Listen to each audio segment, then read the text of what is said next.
Many questions surround a local man arrested on federal charges that he plotted to attack the U.S. Capitol building and kill government officials. 20-year-old Christopher Cornell sits in isolation today inside the Butler County Jail. That's one of two local facilities contracted to house people who face federal charges.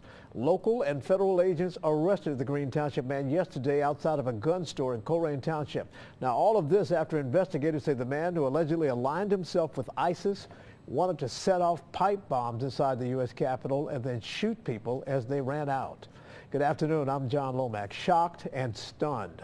That seems to be the reaction to the news of Christopher Cornell's arrest. And Local 12 News reporter Larry Davis is in the studio right now to paint us a bigger picture of who this man is and how the tri-state is reacting to the news. Larry.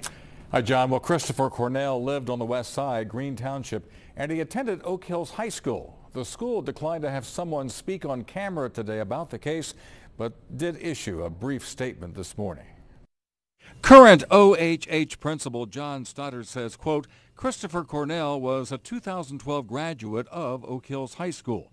During his time at Oak Hills High School, he was a typical student. Christopher was not a disruption or a discipline problem in school. His teachers were shocked at the news of his involvement in this situation. Teachers at Oak Hills High School remember Christopher as a quiet but not overly reserved student who would participate in class and did not withdraw from his class work, end of quote. This is an exclusive photo of Cornell being arrested by members of the Joint Terrorism Task Force yesterday at the Point Blank West Range and Gun Shop on Harrison Avenue in Colerain Township. He was there to purchase two semi-automatic rifles, according to federal authorities. They say his plan was to attack the U.S. Capitol and kill congressional employees.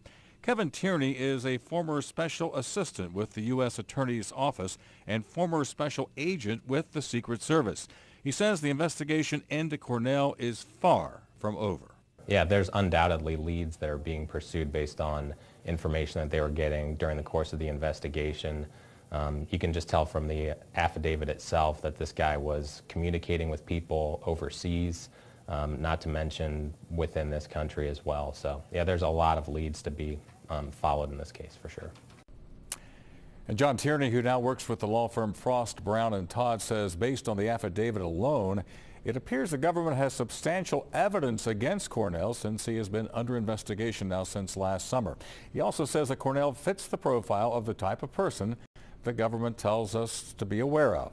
Young, with not too many positive things going on in his life, and a possible target for being radicalized. John, back to you. All right, Larry, thank you so much for that. Kevin Tierney also believes there's a good chance that Cornell will be prosecuted right here in the Southern District of Ohio. He is set to appear in Cincinnati federal court tomorrow for a detention hearing. Cornell faces charges of attempted killing of a U.S. government officer and possession of a firearm in furtherance of an attempted crime of violence.